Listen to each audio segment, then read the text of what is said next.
The screen at CNN Tonight lit up with the banner, "The Truth About Trump's Immigration Policies." The studio was bathed in a cold, white light designed to give off a professional air, but beneath the polished aesthetics, tension was simmering. A sleek black glass table occupied the center of the set, surrounded by high-end leather chairs arranged with precise symmetry.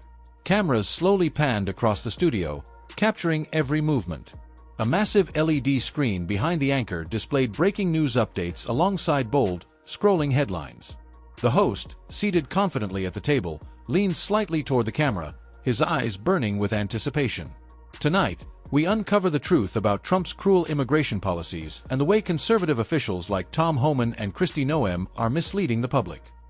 The spotlight shifted. All eyes were now on AOC. Stepping out from behind the curtain, Alexandria Ocasio-Cortez emerged with a poised smile. Her deep red power suit stood out sharply against the cool-toned CNN studio, a deliberate contrast, bold, assertive, impossible to ignore. Her dark hair was pulled back in a sleek bun, her posture rigid with confidence.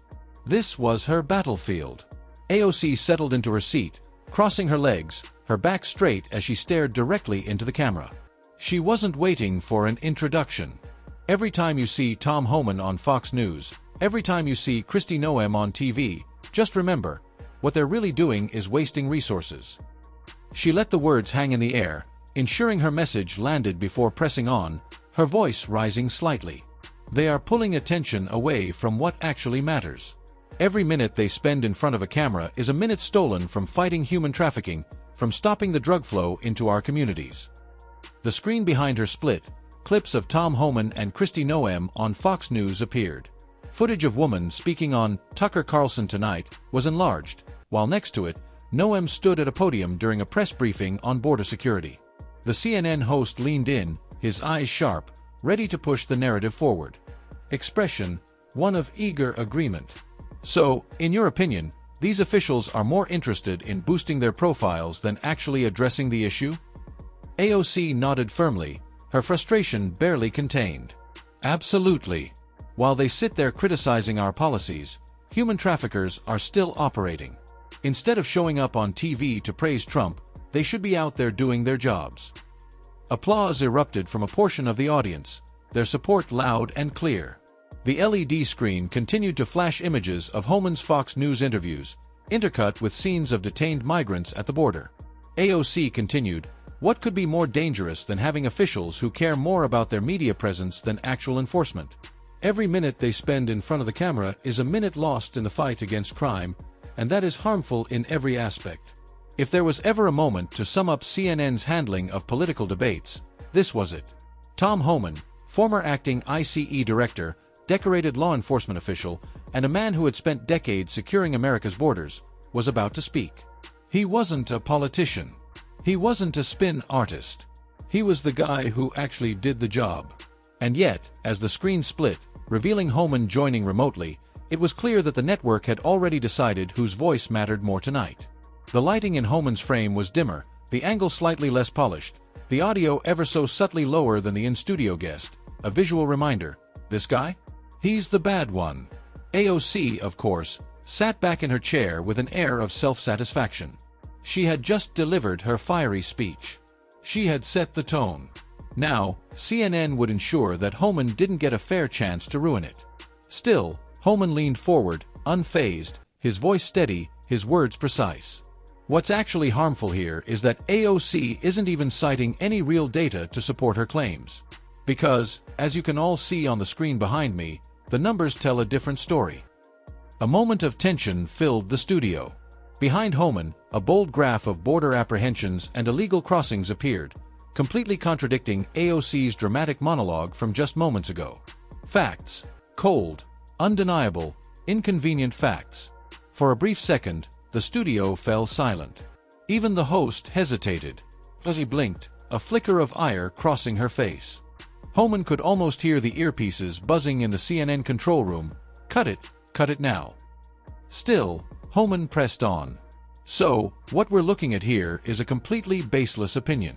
She's entitled to it, sure, but an opinion without facts?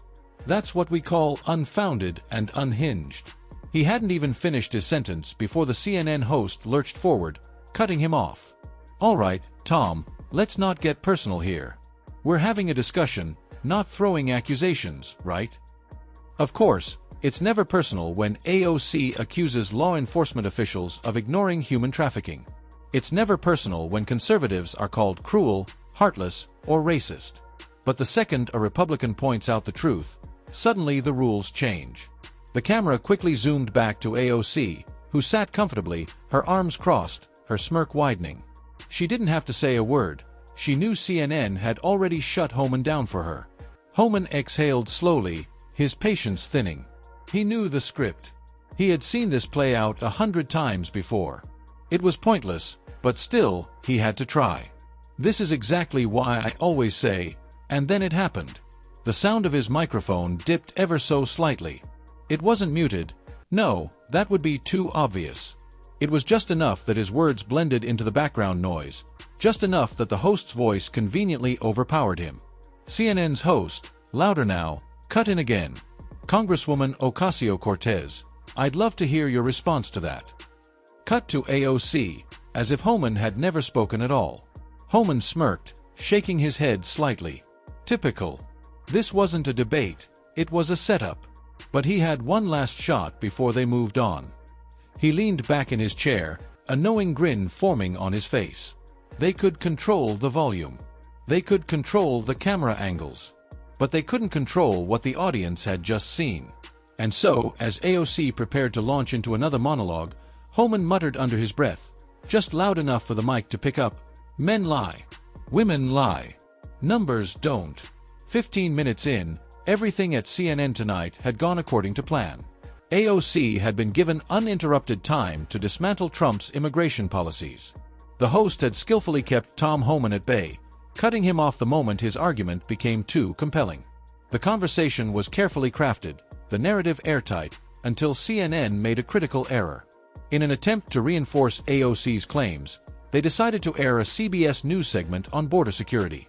The idea was simple: use another mainstream media outlet to validate the discussion.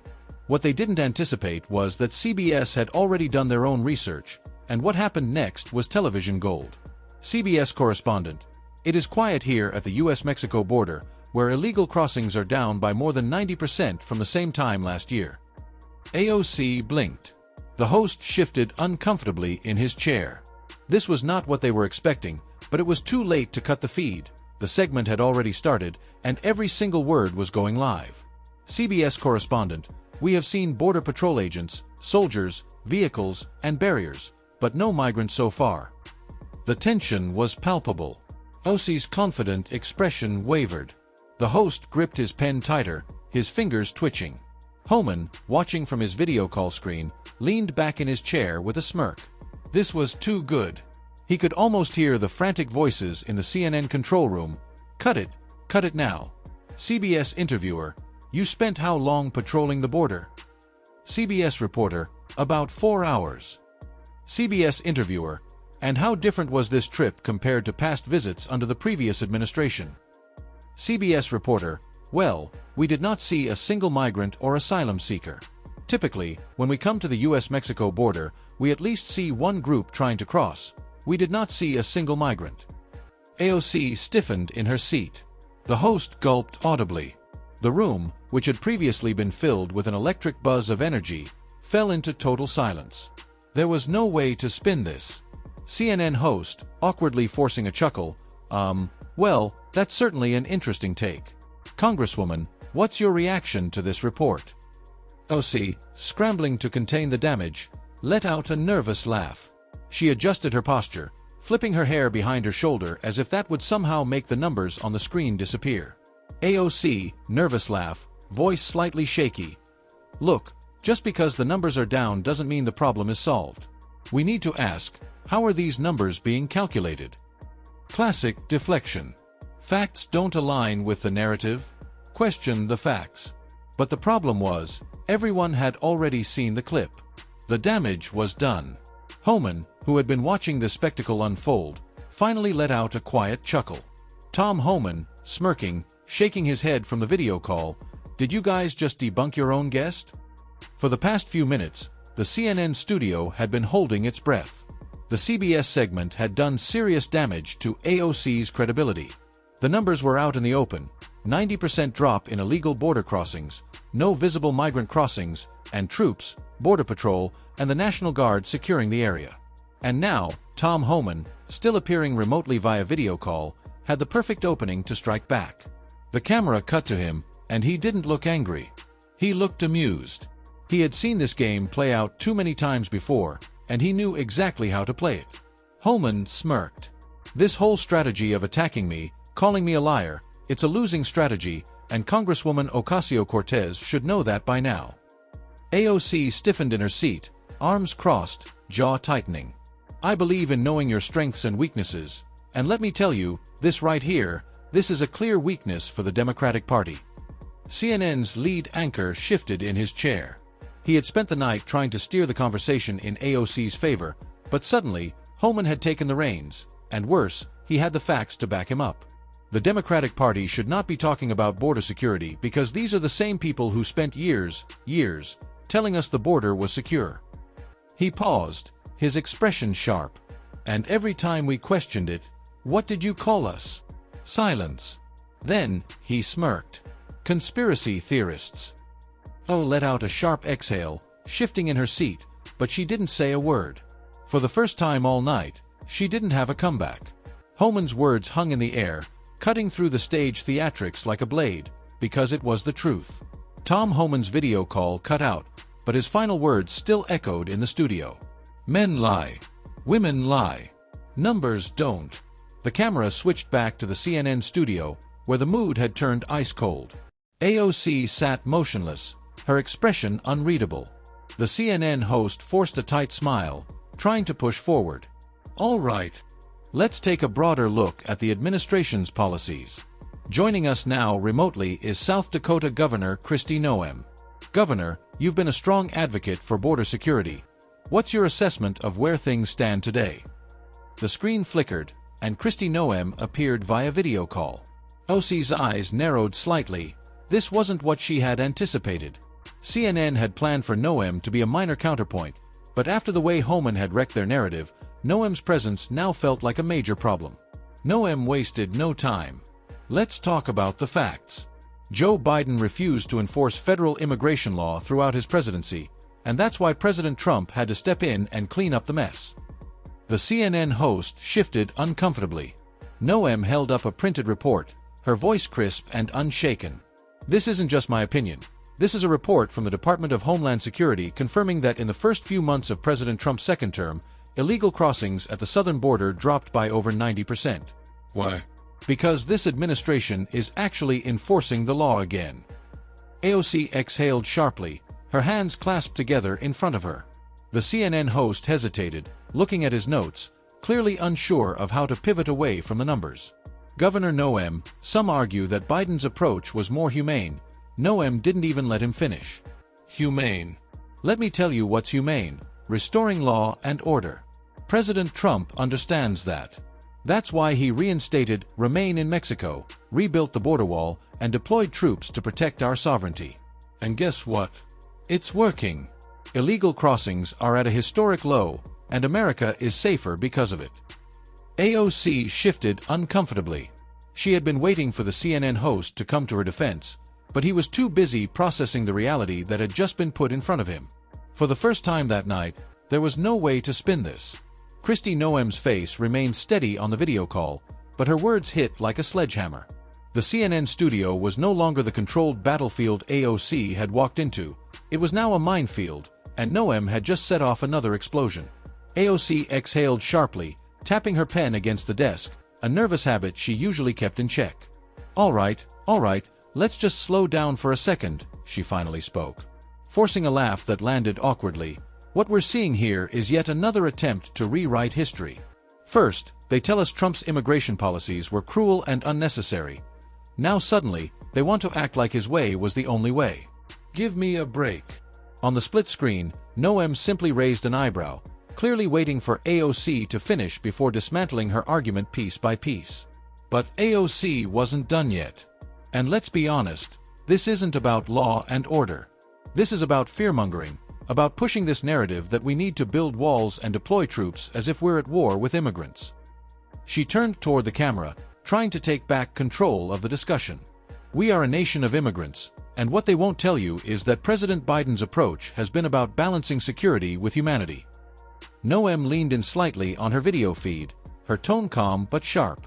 Balancing security with humanity? That's an interesting way to describe refusing to enforce the law.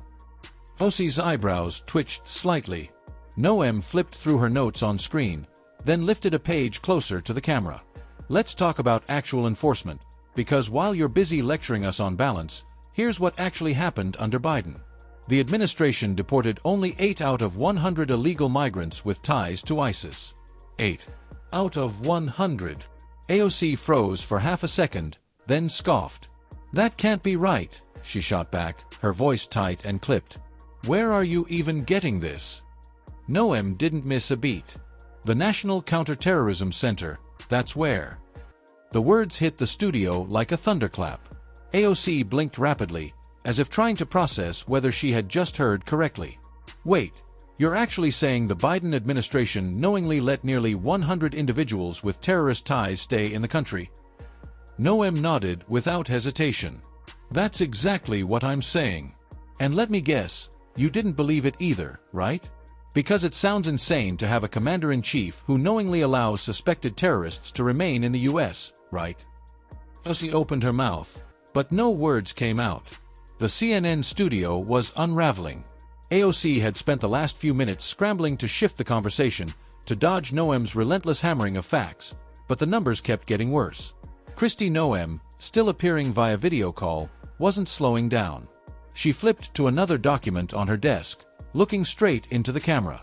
Let me give you another number. Over 400 illegal immigrants from Central Asia have entered this country, and of those, hundreds had ties to terrorist organizations, or were terrorists themselves. AOC blinked rapidly, but Noem wasn't finished. And what did the Biden administration do? They arrested a handful, then let almost all of them go, other than 8. 8 deportations out of hundreds of individuals tied to terrorism. The studio fell silent. AOC shook her head, trying to hide how much the information rattled her. I'd like to see where exactly that statistic is coming from, she cut in, her tone sharper now. Because these so-called terror ties have often been exaggerated to push anti-immigrant narratives, we've seen it before. Noem leaned forward on the screen, cutting her off. AOC, this is directly from the FBI, the Department of Homeland Security, and the National Counterterrorism Center. These aren't talking points.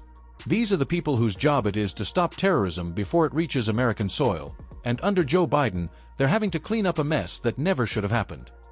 AOC looked away from the camera, pressing her lips together, but she had nothing. The CNN host, desperate to change the subject, jumped in. Governor Noem, some would argue that President Trump poses a threat of his own. His opponents say he's more focused on staying in power than running the country, that Noem actually laughed. Oh, here we go.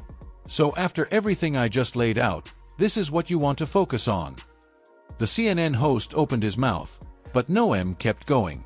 Democrats want you to believe that Trump is the real threat, that somehow the man who secured our border, who stood up to China, and who lowered crime in major cities is more dangerous than terrorists walking freely in America. I mean, come on, do you hear how ridiculous that sounds? The CNN host pressed his earpiece, likely listening to his producers scrambling, but Noem wasn't done. Let's take them at their own words, shall we? Here's what one of your favorite never-Trumpers just said about him. She grabbed a remote and played a clip from a well-known liberal commentator. The screen behind AOC lit up with the footage. Never-Trumper guessed, Trump's, what, 78, 79 years old? If he could, he'd try to run again. I think the biggest failure of all of us during this Trump era has been our failure of imagination. We have not imagined how bad and how low he'd go. Tried to overthrow an American election 4 years ago. I have no doubt that if he's physically able, he may try to run again in 2028. This is really scary. The clip ended. AOC looked relieved, as if this was finally the moment she could use to regain control. Exactly, that's what I've been saying. Trump is a threat to democracy. He's not just running for office, He's trying to hold on to power at all costs. And you're sitting here telling me that I should be more worried about immigration than—" Noem smiled, almost as if she had been waiting for this exact response. "All right, let's play this game. Let's say everything they just said is true. Let's pretend Trump is as dangerous as they claim. Now, let me ask you something, AOC, what's scarier to the average American mother?" AOC stilled. Noem leaned forward, her tone dead serious. A mother of 5, trying to take her kids to school every morning, what's scarier to her? Trump, or inflation eating away at her grocery budget? Trump, or migrants committing violent crimes in her neighborhood? Trump, or organized gangs running drug operations in her city? Or fentanyl killing thousands of Americans every year? Or a failing education system that's leaving her kids behind? Which one keeps her up at night, Trump, or every single crisis Joe Biden's policies have made worse? AOC was silent. The CNN host opened his mouth, then closed it, because he knew there was no good answer. And Kristi Noem, still appearing remotely, had just delivered the knockout punch. The CNN studio had lost control. AOC had been battered from every angle. Noem's video call had turned into a live demolition job, and now AOC was running out of defenses. The numbers had crushed her argument. The failures of Biden's policies had been laid bare. And now, it was time for the final blow. Kristi Noem, still on the split screen, adjusted in her chair and sighed, almost as if she felt bad about what she was about to say. The truth is, Democrats live in a different reality, and that's why they keep losing elections. AOC's eyes narrowed, immediately snapping back to attention. "Oh, please," she scoffed. "You're telling me that a party led by a man who lost the popular vote twice is the one that's in touch with reality?" Noem didn't flinch. And yet, here he is, back in the White House. She tilted her head slightly, her smirk returning. "And your side? Still losing?" The CNN host shifted in his chair, clearly desperate to wrap things up, but there was no saving this broadcast now. The host shifted uncomfortably, sensing that this was about to spiral further, but Noem wasn't done. "And you want to know why? Because you and your party have spent more time talking about Donald Trump than fixing the mess you created. You're obsessed with him, and honestly, I don't blame him for feeling like a king." AOC leaned forward slightly, eyes narrowing. "Excuse me?" Noem gave a small, knowing smile. "Think about it. You call Trump a dictator, a wannabe tyrant, someone who thinks he's above the law, and yet, what happens? No matter what you throw at him, he keeps winning. The Republican Party is his. Congress can't stop him. The courts haven't stopped him. The people keep voting for him. And here he sits, back in the White House, while you're stuck here ranting about him on CNN." AOC's jaw tightened. "That's not how democracy works." Kristi Noem tilted her head slightly, almost amused. "Oh. So when Biden defies the Supreme Court, like when he illegally tried to forgive student loans, that's democracy? When Biden refuses to enforce immigration laws already on the books, that's democracy. So, tell me, AOC, when does it stop being democracy?" AOC was silent. The CNN host scrambled for a pivot, but there was no saving the moment, because Noem was right, and everyone watching knew it. Kristi Noem leaned back slightly on her video call feed, almost as if she had just wrapped up a masterclass in dismantling Democratic talking points. AOC sat stiffly, her lips pressed together, not quite defeated, but definitely shaken. And then the conversation took another turn. Noem sighed, shaking her head slightly before turning back to the camera. Now, as I showed you at the beginning of this discussion, AOC completely embarrassed herself on the issue of border security. She ignored the facts, denied the numbers, and tried to pretend like Biden's failures didn't exist. AOC rolled her eyes but didn't interrupt. "But here's the thing," Noem continued. "It's not just the border. Democrats are making fools of themselves on another issue right now, and that issue is Ukraine." The CNN studio fell quiet again. AOC straightened in her seat, sensing the shift in the conversation. "Let me be very clear," Noem said, her voice firm. "The numbers say it all. Americans are sick and tired of funding an endless war. The economy is struggling, families are barely getting by, and yet Democrats want to keep sending billions of dollars overseas the CNN host finally found his voice, trying to regain control. Governor Noem, are you suggesting that the United States should just abandon Ukraine? Noem didn't hesitate. I'm suggesting that the United States should prioritize Americans first. We have veterans sleeping on the streets, mothers working 2 jobs just to afford groceries, and an education system that's failing our kids. Yet, somehow, Washington has infinite money when it comes to Ukraine. AOC leaned forward, shaking her head. This is the same tired isolationist rhetoric we've been hearing for years. America has a duty to protect democracy abroad, to stand against authoritarianism. Noem interrupted, her voice cool but firm. And yet, here at home, you defend a president who ignores the Supreme Court, lets terrorists roam free, and refuses to enforce the law. AOC's jaw clenched. The CNN host immediately tried to pivot. All right, let's not get sidetracked, but Noem smiled slightly, shaking her head. Oh no, please, let's hear what the Democrats have to say about all of this. Because their response, it's even worse. Take a look. The screen cut to a video clip, and just like that, AOC was off the hook, for now. But everyone watching knew one thing: she had lost this round. The CNN debate was over, but the fallout was just beginning. Now, the focus moved to Fox News, where a different conversation was taking place, one that AOC and her allies were hoping wouldn't happen. The Fox News set was buzzing, the energy sharply contrasting the awkward silence over at CNN. Seated at the anchor desk was Sean Hannity, leaning forward with a smirk, clearly enjoying the spectacle that had just played out on live television. To his right, Senator Lindsey Graham adjusted his tie as he prepared to deliver a few truth bombs. And joining via video link, former President Donald J. Trump, appearing from Air Force One. The opening clip rolled, highlights from AOC's disastrous CNN appearance. The awkward pauses. The stammering. The moment she had no response to Kristi Noem's takedown on border security. The moment she tried, and failed, to pivot to Trump being a threat to democracy. When the clip ended, Hannity couldn't help but chuckle. Well, folks, he said, shaking his head, that was painful to watch. If that's the best the progressive left has to offer, then Trump 2028 might already be locked in. Lindsey Graham nodded in agreement, already flipping through his notes. It's embarrassing, Sean. The Democrats are running out of gas. They just spent the entire segment attacking Trump, but guess what they didn't do? Defend Biden, because they can't. Hannity grinned, leaning forward. Well, Lindsey, they did try to pivot to Ukraine. Apparently, America isn't spending enough money on foreign wars. Graham laughed, shaking his head.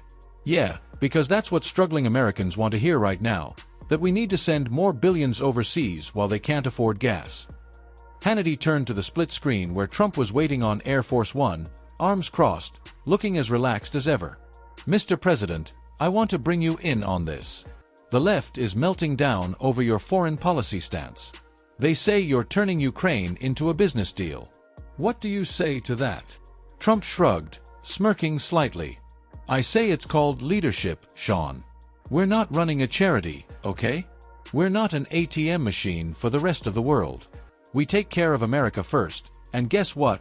When America's strong, the rest of the world does better. That's how it works. Hannity nodded, grinning. But, of course, Democrats want to call that extortion, right? Trump laughed. Oh yeah, they say it's extortion. Lindsey, didn't I just see you talking about this earlier? Play that clip for them, Sean. The screen behind them switched to a pre-recorded segment from Fox News earlier that morning. We're trying to integrate our economies. We're trying to make sure that Ukraine has real value to the American economy, a win-win situation. They're the richest country in Europe when it comes to critical minerals, the oil of the 21st century. So, doing a deal with Ukraine benefits both countries. It's not extortion. Wouldn't it be great if America could make $500 billion in critical mineral trade while also helping Ukraine grow their economy and defend themselves? That's not extortion, that's a good business deal. And to the Democrats whining about it, what exactly did you do to stop Russia from invading Ukraine? What did you do after they invaded? Pretty much nothing. The clip ended, and Hannity turned back to Trump. Mr. President, what do you think? Is Lindsey right? Did Democrats do nothing to stop Russia? Trump nodded immediately. They did nothing, Sean. Absolutely nothing. And let's be honest, this war would have never even started if I were in office. Putin knew better. I told him straight to his face, don't even think about it. And guess what? He didn't, because he respected me. Now, he doesn't respect Biden, and the whole world sees it. Hannity laughed, shaking his head. Well, AOC and her friends over at CNN would disagree. They think you're the biggest threat to democracy. They're out here warning that you'll try to run again in 2028, maybe even take over the government. Trump grinned. Oh yeah, I saw that clip. Ridiculous. Play it for them, Sean. The screen switched again, now rolling footage from the Never-Trumper commentator on CNN, the clip where they warned Trump would run in 2028 and try to take over the government. When it ended, Hannity just shook his head. Mr. President, are you planning a dictatorship in 2028? Trump grinned. Sean, if I were planning a dictatorship, do you think they'd still be allowed to run their little talk shows?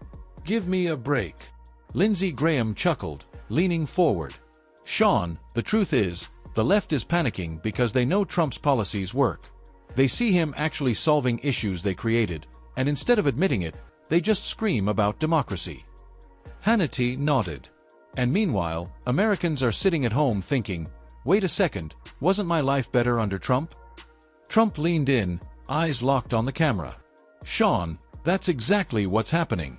People remember, and that's why they're scared. Because when the American people have a choice between success and failure, they're going to pick success every time.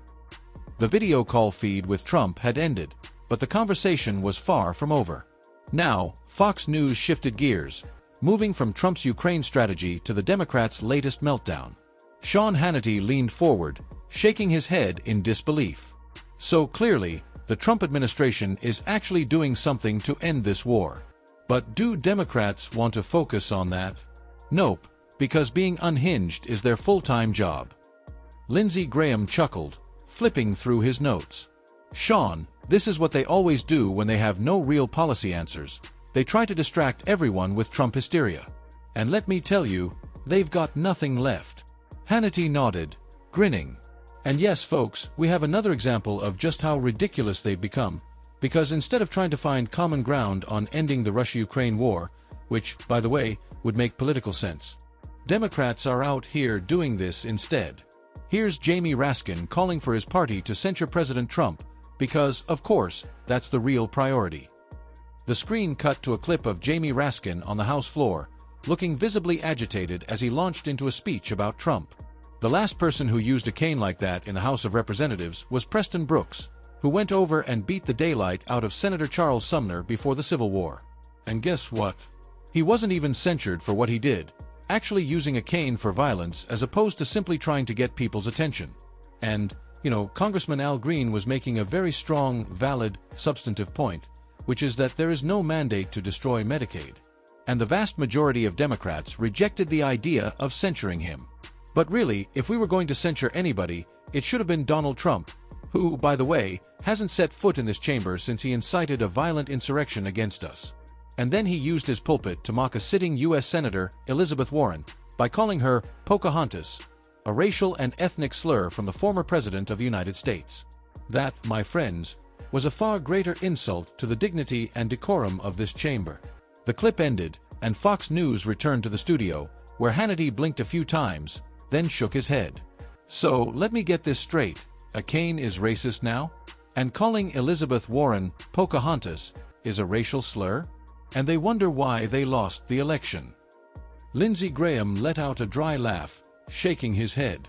Sean, you really can't make this stuff up. They're obsessed with Trump, it's all they have left. Hannity held up a sheet of paper, waving it slightly. I mean, come on, guys, if you want to fight President Trump on actual policies, by all means, go for it. That's what you're supposed to do. But when you make up nonsense like this just to try and demonize the guy, you lose, every single time. Graham nodded.